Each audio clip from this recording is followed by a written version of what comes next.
Being late for work generally doesn't result in a trial, but for one officer in the 8th Foot, sleeping in had some very serious consequences.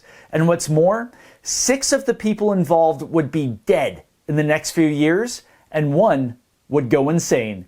This is the true story of Lieutenant Franklin of the King's Regiment. So how did Lieutenant Franklin find himself on trial and standing before 15 of his brother officers on the morning of September 10th, 1808? To answer that, we need to rewind the clock to when 22-year-old Ensign Hugh Lloyd Franklin joined the 1st Battalion 8th Foot in late 1804. A 2nd Battalion had just been authorized the year before, and officers were needed to fill its ranks. But Hugh wasn't new to Army life. He had obtained an ensigncy in the Devon and Cornwall Fencibles when he was 16, and he was posted to Ireland where, thankfully, he avoided action during the Rebellion of '98. When that corps was disbanded in 1802, he armed himself with 2 letters of recommendation from his field officers, which helped him get his commission in the prestigious King's Regiment. In January 1805, Hugh was transferred to a company under the command of another young officer, Captain Neil McNeil, who was also brand new to the regiment, coming off half pay.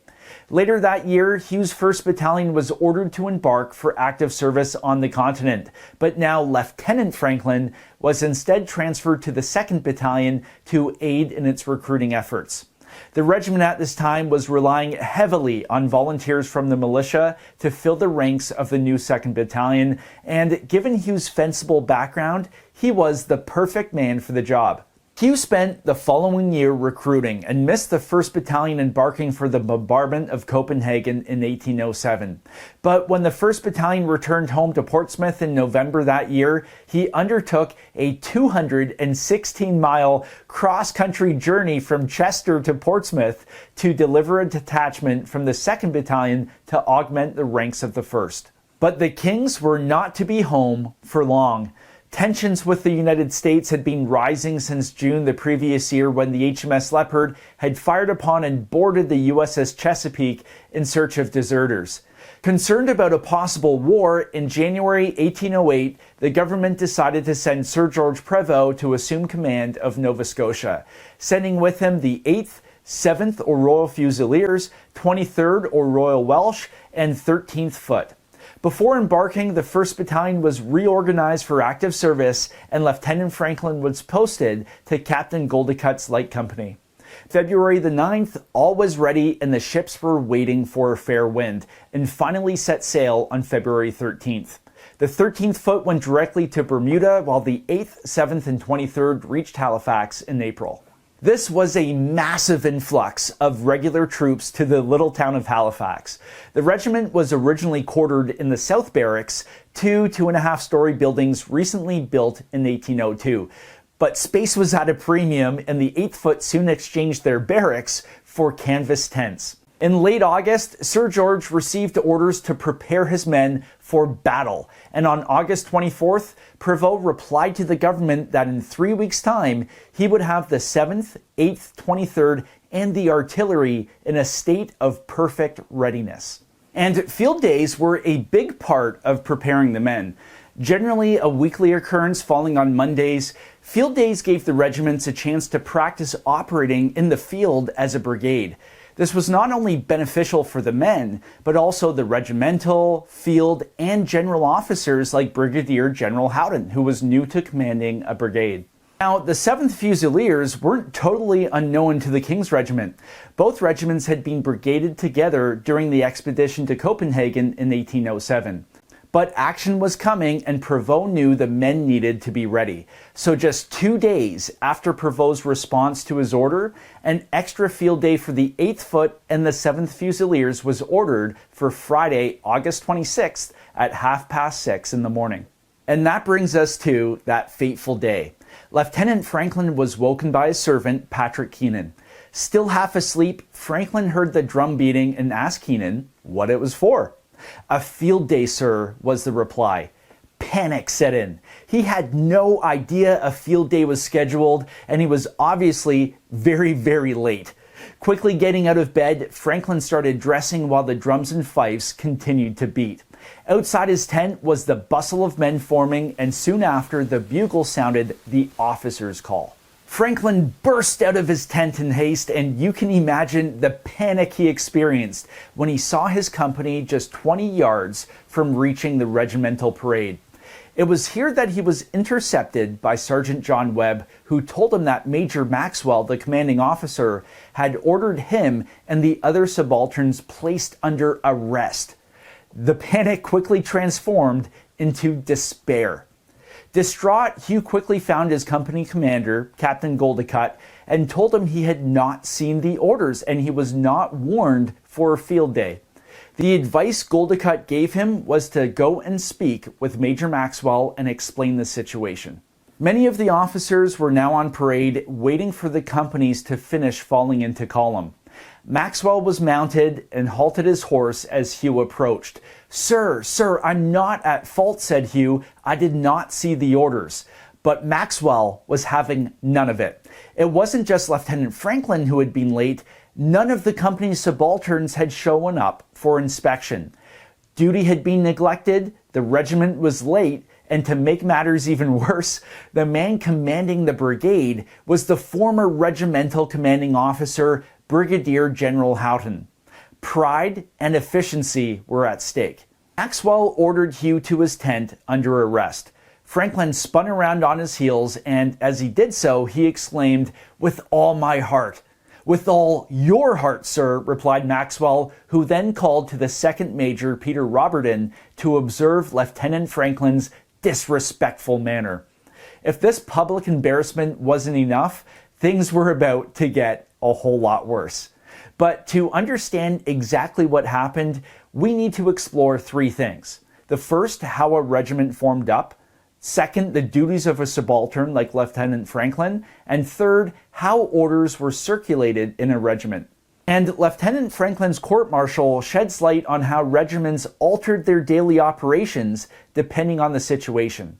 In camp and in garrison, the battalion would form first as companies on private parades. Each battalion was made up of 10 companies, 8 battalion or line companies, plus 1 grenadier and 1 light company. Every regiment in the Army had their own nuance for how they formed up, a tradition that still continued to this day. But in the 8th Foot, it went something like this. When the first drum beat, the companies formed on their private parades. The squads making up the company would be inspected by their corporals, and then the company would be inspected by the sergeant, who would complete its daily state form. This listed the men who were present, sick, absent, on duty. Essentially, it was the snapshot of the company's strength that day. In camp, they would form in their company street, the laneway between the rows of tents belonging to that company. Here's a picture from 1788, and you can see the tents arranged back to back with the street separating the various rows. This is where each company would form for inspection. 15 minutes after the first drum beat, the bugle sounded the officer's call, which was the signal for the subalterns to inspect the men's arms and uniforms, as well as to size the company by placing the tallest men on the flanks and the shortest men in the middle. The sergeant would also hand the completed morning state form to the officer for signature. After all this happened, subalterns were encouraged to practice giving orders and moving the company until the regiment was called to fall in. And this was important. The standing orders of the King's Regiment said, no subaltern, unless he is on duty, to absent himself from the inspection of the company he belongs to, and a subaltern of the company is to march the company from the parade of inspection to the regimental parade. To do that, the second drum beat half an hour after the first drum, and a subaltern would march their company to the regimental parade, where the 10 companies would form an open column of companies. Once the officer fell in, the adjutant would collect the morning states from each company, and the regiment would wheel into line to await the commanding officer. This process happened in the morning and was repeated all over again at the end of the day for evening parade. But things had been different while the 8th was quartered in the South Barracks in Halifax. It was tight. It was really tight. and the small parade square didn't provide enough space for both private and regimental parades. So orders were changed so that the men filed directly out of the barracks where they slept onto the regimental parade in open column and were then inspected by their officers. So on August 26th, the brigade was ordered to be ready at 6:30 for the field day. So the first drum beat at 5:30, officers' call sounded at 5:45, and second drum beat at 6 a.m. This gave the regiment half an hour once it was formed to make it on time to brigade. We know that a Friday field day was uncommon, so how did that order make its way through the regiment? The order originated at the brigade level and was delivered to both the 8th and 7th regiments. The order was issued on August 25th and read, "The Royal Fusiliers and King's Regiment will assemble as strong as possible for brigade exercise at 6:30 o'clock tomorrow morning in open column right in front on the left of the camp." In the case of the 8th Foot, the brigade order was added to the regimental orderly book, but a regimental order was not issued because the brigade order was deemed sufficient. The timings were standard, and it was assumed that everyone would work backwards from the 6:30 a.m. time to figure out what time the various duty calls would beat. It happened every Monday after all. In camp, orders were circulated around 4 or 5 o'clock in the afternoon and taken to the different officers' tents by the orderly corporals of their companies. For Captain Goldicut's company, the orderly corporal that day was Corporal Andrew McIntyre.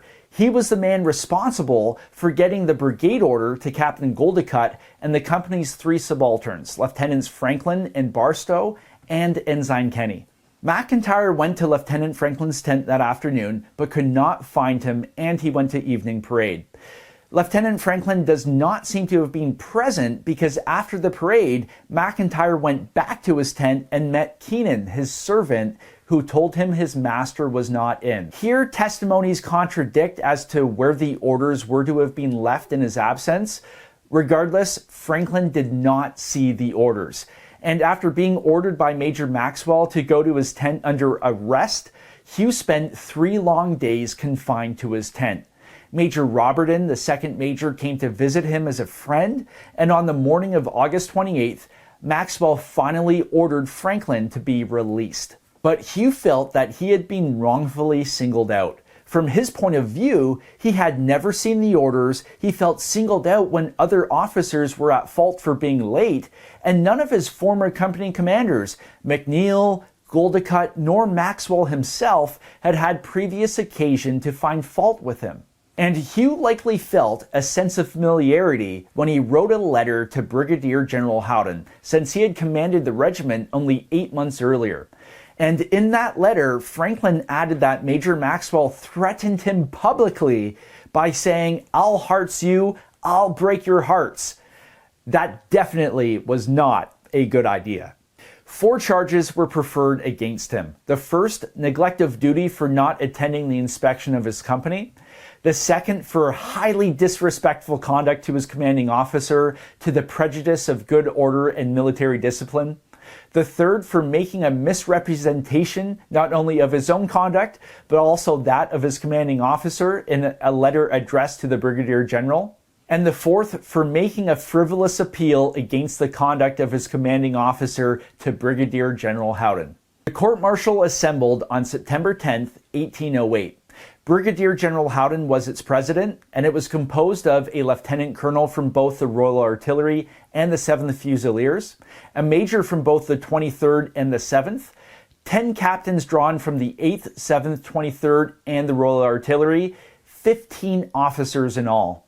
Maxwell not only brought the charges as commanding officer, but he also acted for the prosecution.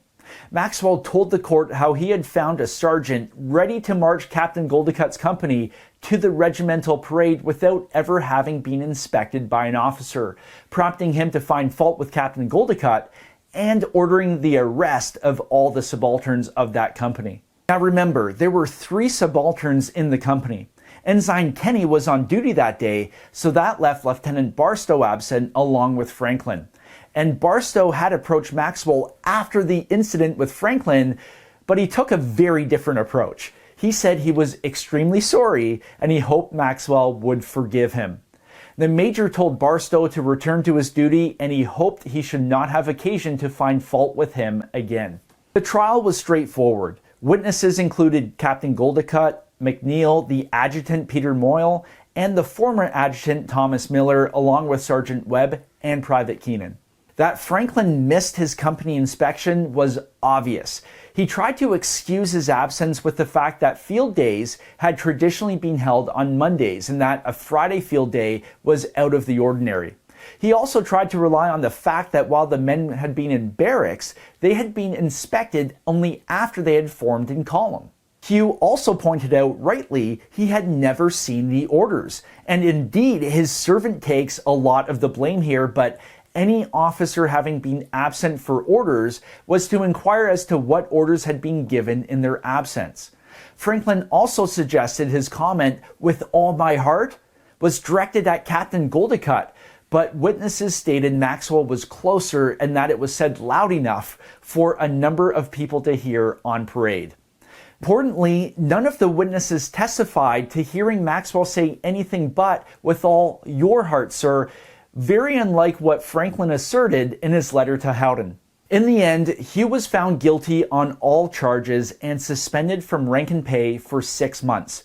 If anything, he was guilty of not knowing when to pick his battles. Instead of making excuses, he should have just said he was sorry. It worked out far better for Lieutenant Barstow. So what did I mean when I said 6 of the men involved would be dead and 1 would go insane? Well, in November, the brigade would embark for the West Indies, where it helped capture the island of Martinique. Major Maxwell was one of 5 men of the King's killed on February 2nd in a skirmish with the French. Brigadier General Howden was promoted to Major General and served in the Peninsula War, but was killed waving his hat, urging his men forward at the close of the Battle of Valbuera in 1811. Captain McNeil would move on to command the Grenadier Company of the 1st Battalion and fall opposing the American landing at York in 1813. And just a month later, 2 more men of the King's would die in May. Sergeant Webb, the sergeant who told Franklin he was about to be arrested, was wounded during the American attack on Fort George in May 1813 and made prisoner, but he died 2 weeks later. Captain Goldicott would continue commanding the Light Company into the War of 1812, but he was ill with a fever and laid up when the Americans attacked Fort George. He heard the firing in the distance, got into a small skiff, and tried to make it to the fort.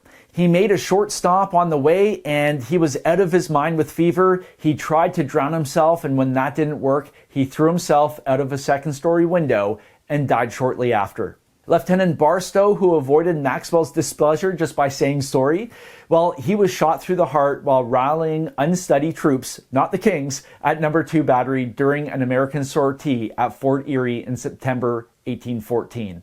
That's 6 men of the 8th Foot killed. Private Patrick Keenan, Franklin's servant, was captured at the Battle of Lundy's Lane in July 1814, but he survived the war.